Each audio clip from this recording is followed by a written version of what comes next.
Welcome to this week's CybHER conversation brought to you by Peraton. We are so glad you could join us today. I am Brianna McDaniel, your host for CybHER Conversations.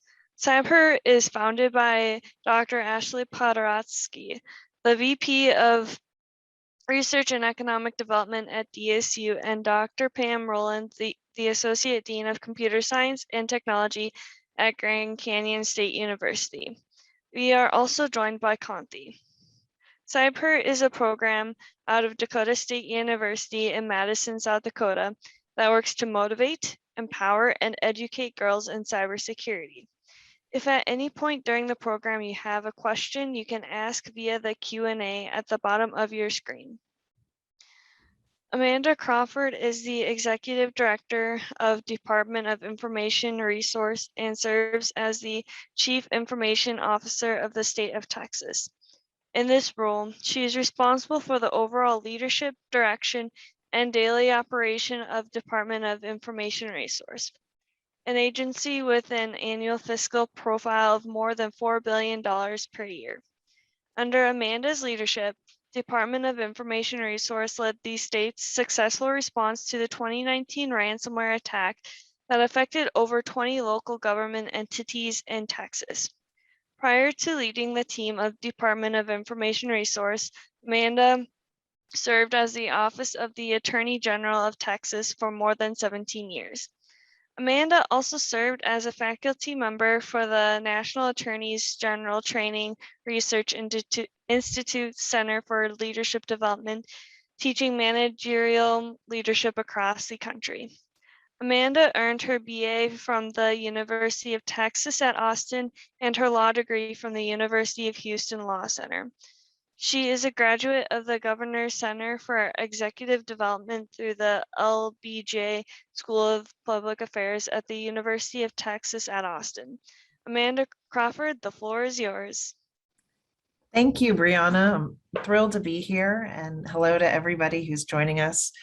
I'm speaking to you from my office in Austin, Texas.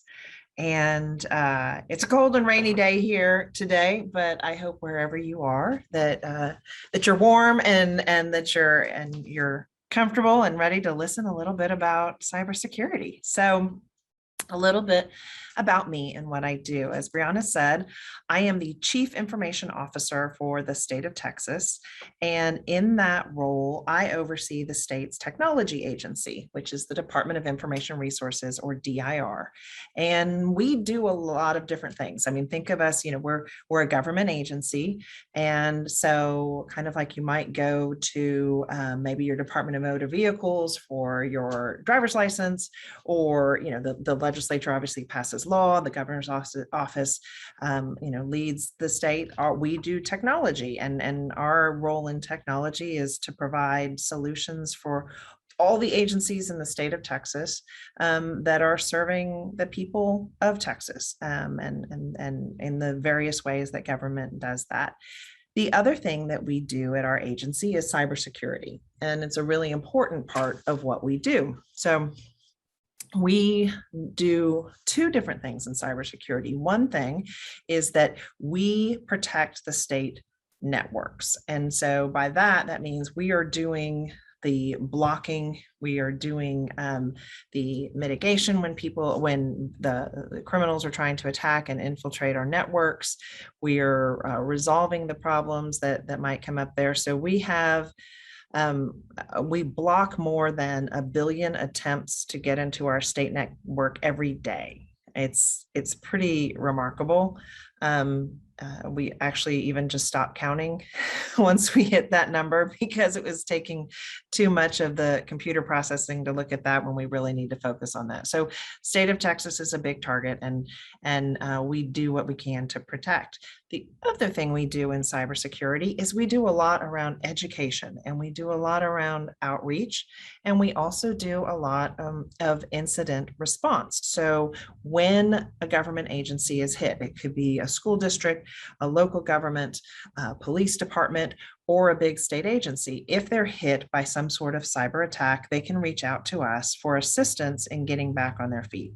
And of course, what we would rather do is prevent all of those things from happening, as opposed to having to go in to respond. But sometimes what we do, in fact, is respond and get out there to do what we can. You know, there's, as we like to say, there's no silver bullet in the world of cybersecurity, but the best thing that you can do, obviously, is to be prepared for an event. So that's why that education and outreach piece is so important. But for me, I do want to talk a little bit about how I came to this role. So I did not have the traditional path to become the state chief information officer. And I will also tell you, we also have a state chief information security officer, or our chief CISO, and her name is Nancy Ranisek, and she's one of the team members here at my agency. And so Nancy and I work together every day. She's part of my leadership team here, and she does a fantastic job with that. So Nancy had a little bit more of a traditional technical background to come into this technology leadership role. But for me, I had a very different path. So when I went to college at the University of Texas at Austin, hook 'em horns for any of you Longhorn fans, I thought that I was maybe either going to go into the foreign service, or then I kind of evolved and thought, well, I think I might want to be a teacher. And so I studied foreign languages, and I was a language major. That's what I did, with a major in Spanish and a minor in Italian. And I was really convinced that that was my path, and that's where I was going to go. Then I realized that teachers are a special breed of people, and that it's truly a calling to do it well. And it wasn't a calling for me. And so I changed my path. I was like, okay, I guess I'm not going to be a teacher. Wasn't quite sure what I wanted to do, but I knew that I liked solving problems. I liked solving puzzles. That's one of the things I liked about languages as well, is it was almost like a puzzle to try to decipher and to be able to translate something to folks that obviously didn't understand. And so then I went to law school. So I went to law school, and I graduated from law school and passed the bar. And I worked as an attorney at the Texas Attorney General's office. And I did that from 1999 until I came to this job. And so you might wonder, how does somebody who was a lawyer all of a sudden become responsible as for the technology in the state and for cybersecurity? And that's a great question. The key thing about it that I like to talk about is that, my job as a lawyer was problem solving. And when I come over to technology, it's still problem solving. And problems that people bring you when you're a lawyer are people problems. They're just human problems, and you have to be able to relate to people to try to get to the heart of how you can solve that problem. And it's the same thing with technology, because at the end of the day, especially in the world of government service where we're just trying to help people. And so it's just a matter of finding technology to be the solution for whatever those people problems are. And you have to understand how people work. You also have to understand how to translate technical things to an audience that maybe doesn't understand technical things, and to be able to translate in order to get things done, because we want people to know that cybersecurity is important and know that this is something that they need to pay attention to and be aware of. And so I think that translation piece has really helped. So that's how I came here. Not your typical path, but for those of you who are thinking, either one, I really know what I want to do, then right now, wherever you are in your school career, and you're like, yep, I know what it is and what my vision is, that's great, and go for it. But don't be afraid to pivot or change if all of a sudden there's something else that you see that might pique your interest, and remain open to anything. And for those of you who say, I don't really have any clue at all of what I want to do, don't worry. That's okay too. Pursue some things that you find interesting, and you would be amazed at how often some of those things, ultimately your path will lead you to where you need to be. As far as, I guess, cybersecurity as a career, when I think about maybe where y'all are, it has been, I've really enjoyed so much this aspect of the job. One of the things that when in trying to decide what it is maybe you want to take in high school, as far as this, you could certainly look at things like taking advanced math and science courses or computer science, but don't stray from doing art or music, creative writing, ethics, government and history. All of those things can really help to build a foundation, because just like in cybersecurity, we don't have, like I said, that one silver bullet and that one tool in our toolbox. You're going to need a lot of different tools in your toolbox for life to be able to respond to whatever the incidents are. And, when you're looking at majors, you certainly, there's some more and more schools are offering cybersecurity majors. Also encourage folks to look at some of the certification programs that you can get through junior colleges and public colleges, or public junior colleges or community colleges, because a lot of those schools are also offering cybersecurity training as well, which is an interesting path. Maybe you could take something at your local community college as well and see if this is something that you're interested in, if maybe your middle school or high school doesn't offer that. So I think looking at those, one thing, and y'all may have heard this before, but you may think about back in World War II in England, when the men had gone off to fight the war, and the women were back home, but they still needed people to be able to be the code breakers. And at that point in time, particularly in the 30s and 40s, that there weren't a lot of technical skills and or women in technical fields necessarily. And so, but they needed people who could be able to break these codes and decipher, which is a lot of what cybersecurity can be as well.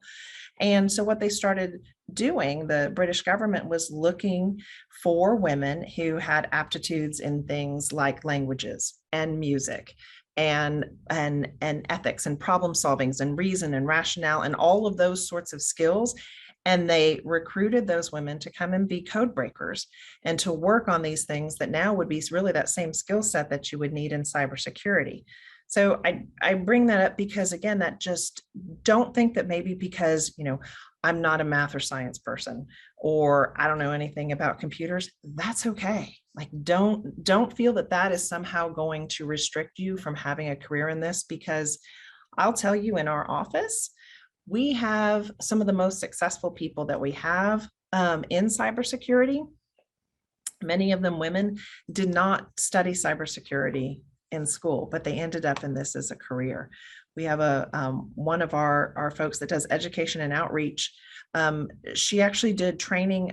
She was a nutritionist, and she used to do training around nutrition habits. She was interested in this field. She applied for the job, and she was such a perfect fit for the education and outreach. And then she learned about the cybersecurity. We were able to teach her and train her, and now she, travels around the state on talking on this issue, and does a great job. So be open to maybe some other avenues. Don't think that it just has to be that you're studying computer science.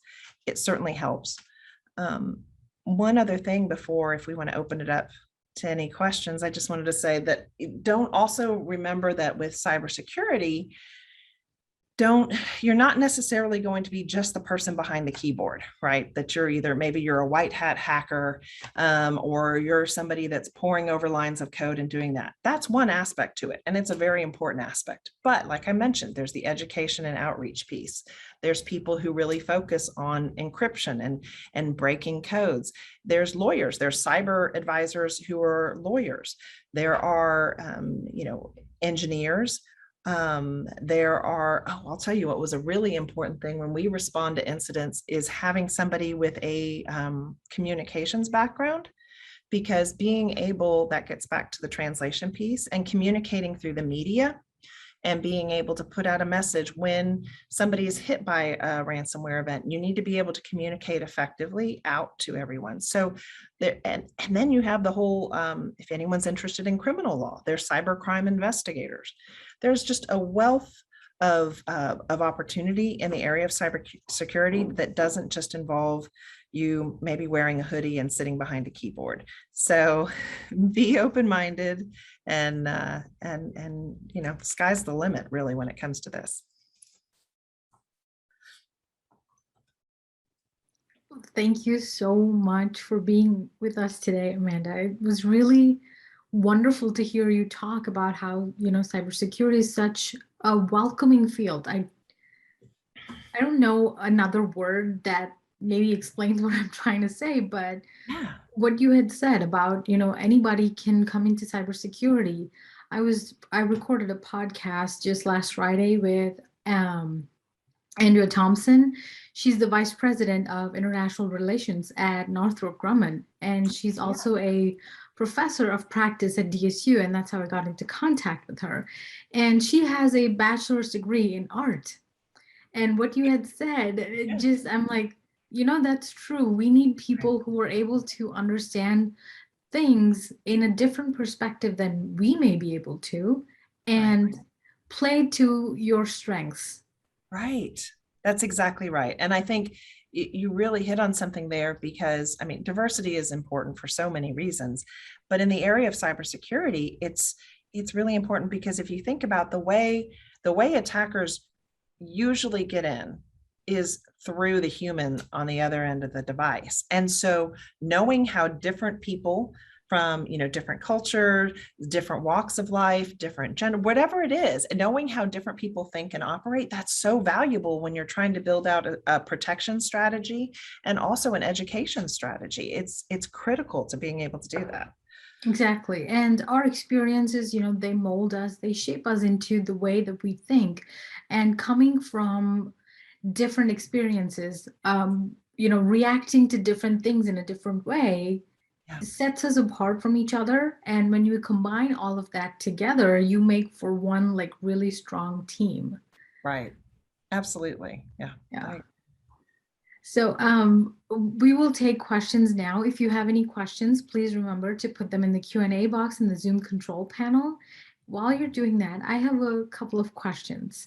Sure. So your role as a CIO, it's fantastic to say the least, because we don't see a lot of female CIOs, female C-level executives. Mhm. There's such a lack of representation at that level. It's sometimes it's like, why aren't there more? Like, is it something on our part that we're not doing? Is it on the organizations themselves that are not encouraging or that are not offering support?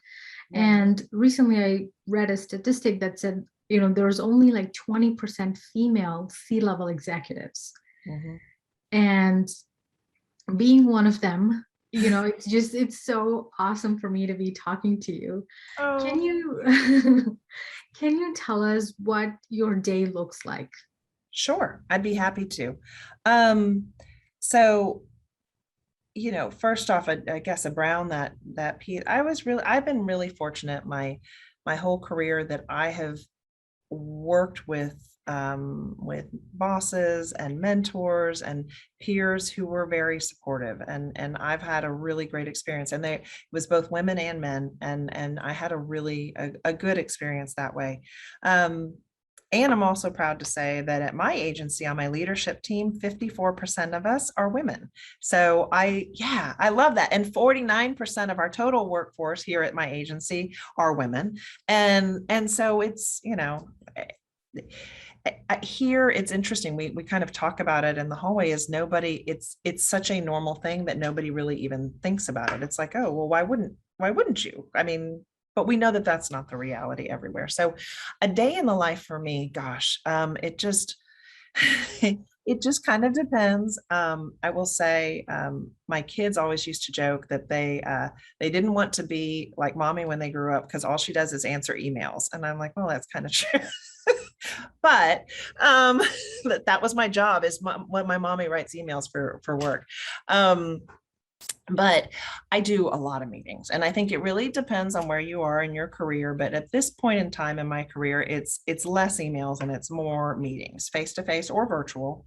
Obviously, in the COVID world, we switched to this virtual environment. I do prefer a face to face meeting more because you have more connection. And so, I get up and usually every day I do a half-hour meeting with my leadership team, and we just kind of run through some issues, like what are the hot issues. Sometimes we run over a little bit, sometimes we're short, but it's just a 15-minute meeting, but we try to do those touch points, especially because we're hybrid work. We're not all together in the office on any particular day. It just kind of depends. And then, I meet with my internal team.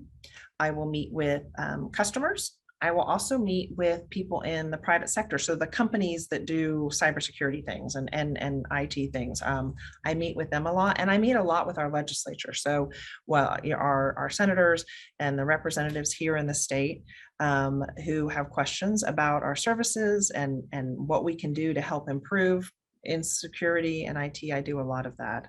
And then I try to work in at least usually get about anywhere between 5 to 10 of these a week, where I do just quick 15-20-minute touch points with my employees. My goal is to meet with all of the employees in my agency, because I want to know them and I want them to know that they can talk to me.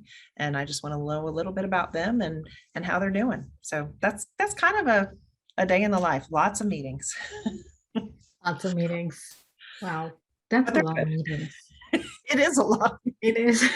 But they're fun, and they're fun. And I feel like every day I go home and I've learned something new. Just when you think that you couldn't possibly learn something new, you do, because there's so much out there to learn about. That's true. So true.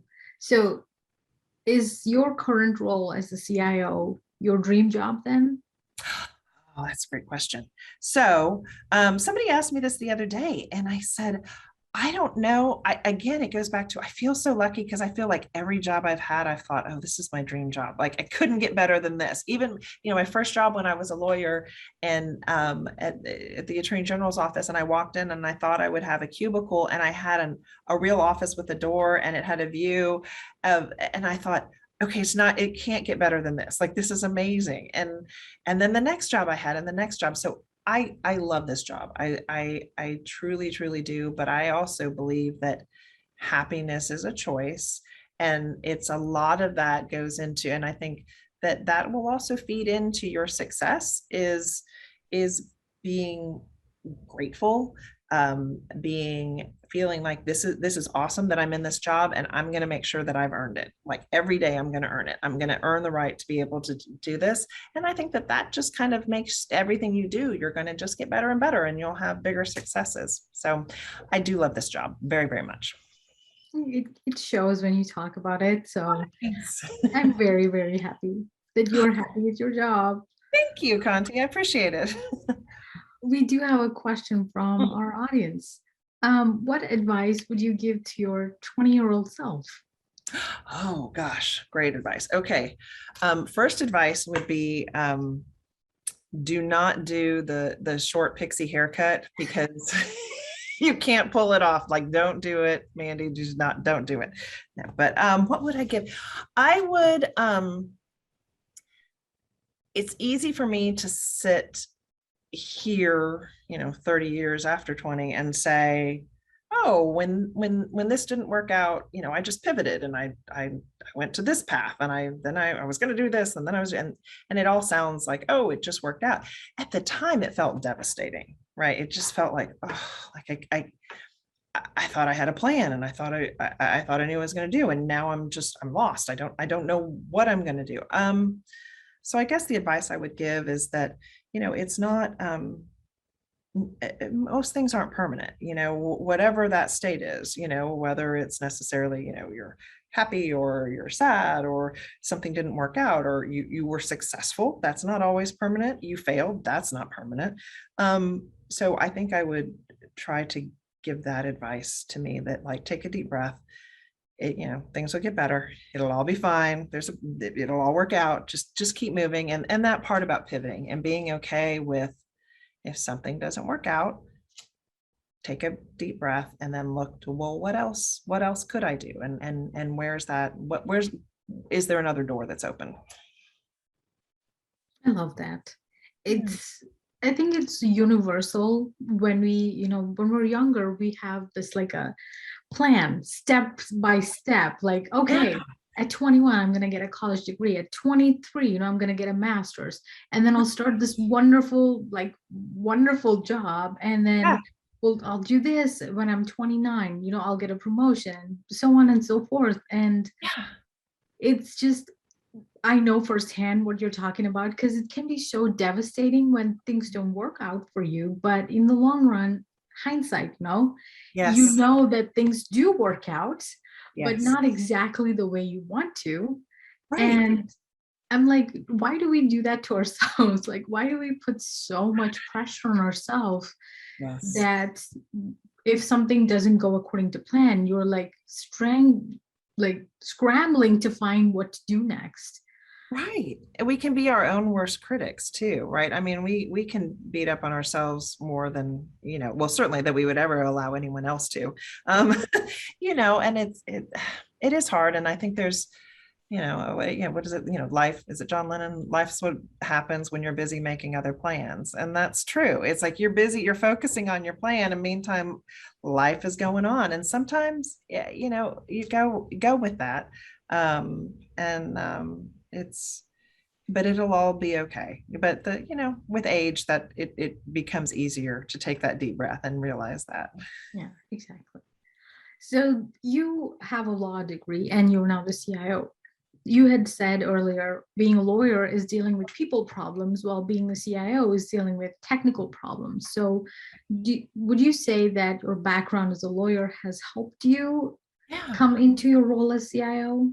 I think it has. And I guess to clarify that on a little bit more, I think that, there are people problems and you're problem solving and in the law, and a lot of the law is taking a large and complex amount of information and data and facts and all that. And again, kind of distilling it down to whatever it is that's the root of the argument and root of the problem and what you're trying to solve.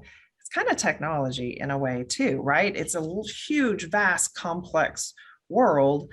And at the end of the day, whoever you're trying to help, whether it's like you're, building an application for somebody, or you're trying to do, cybersecurity, and you're trying to, shore up things, or you're just trying to, instead of people having to walk in to get their driver's license in an office, you want to be able to have them do that on an app. Like whatever those things are, those people, there's a whole big world out there of solutions with technology, and a lot of facts you have to process quickly and information, and then translate it back to say, okay, well, here's the way you could do it. You could do this, you could do this, you could do this. Here's the pros and cons of that.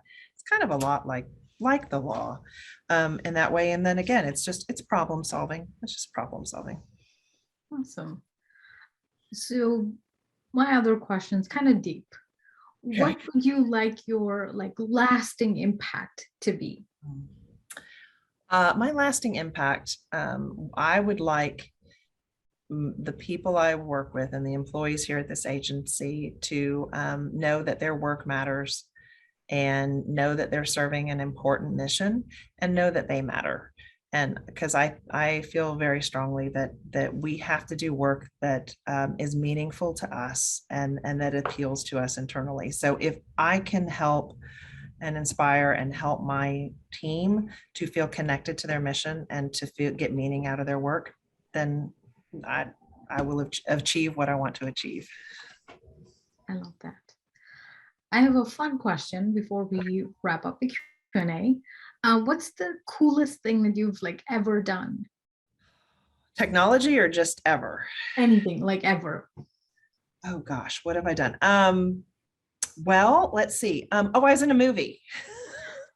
I was an extra in a Hallmark Christmas movie. Oh, that is so awesome. It's called A Dog Walker's Christmas Tale. And you can even look, I'm on IMDb, and it says Amanda Crawford is an actress. Wow. So, that is amazing. It was really fun. And I was even in the trailer for it, and you can see me walking by. There's a shopping scene, and I'm walking by as I shop. So yeah, that was kind of fun. Very cool. Well, unfortunately, we're out of time for Q&A. So Brianna. Yeah, I really liked what you said about allowing or being willing to pivot to a different role.